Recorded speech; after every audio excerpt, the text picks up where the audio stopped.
Quelles sont les raisons de votre présence à cette manifestation? Mais cette présence, elle s'inscrit dans la continuité du combat que l'on mène avec les agents gaziers et électriciens contre le projet Hercule, Clamadieu, mais aussi contre la libéralisation de l'énergie dans le pays.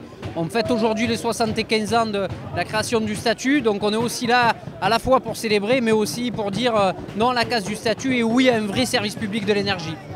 Pour vous, qu'est-ce que c'est un service public de l'énergie?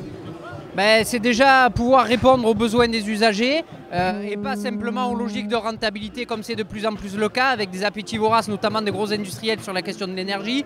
C'est aussi respecter les salariés qui font un travail remarquable. On s'en rend compte à chaque fois qu'il y a malheureusement des intempéries, des tempêtes ou autres dans le pays. On est le seul pays en Europe et peut-être dans le monde où on a une telle réactivité parce qu'on a des agents formés, parce qu'on a des agents qui sont au statut et qui peuvent répondre aux besoins et aux missions de service public tout simplement. Et pour quelles raisons et en quoi un service public est-il une énergie d'avenir?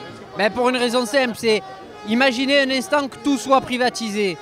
Aujourd'hui, demain, ça sera des logiques de rentabilité à court terme et la réactivité ou la capacité à aller dans un coin reculé du pays pour pouvoir réparer une ligne, ça ne sera pas la priorité de l'entreprise privée si les logiques de rentabilité sont en l'œuvre demain. C'est pour ça que nous avons besoin d'un service public, parce que c'est le seul à même de garantir une égalité sur l'ensemble du territoire national, ce que nous manquerons et ce que manque d'ailleurs dans beaucoup de pays qui ont libéralisé le secteur énergétique. Le statut, c'est ce qui permet aussi une réelle efficacité du service public et donc il faut évidemment l'étendre pour aussi éviter parfois des niveaux de sous-traitance auprès de salariés sans statut et donc une mise en concurrence des travailleurs eux-mêmes.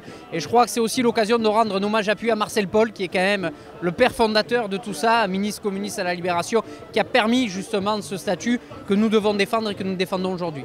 Merci. Merci à vous.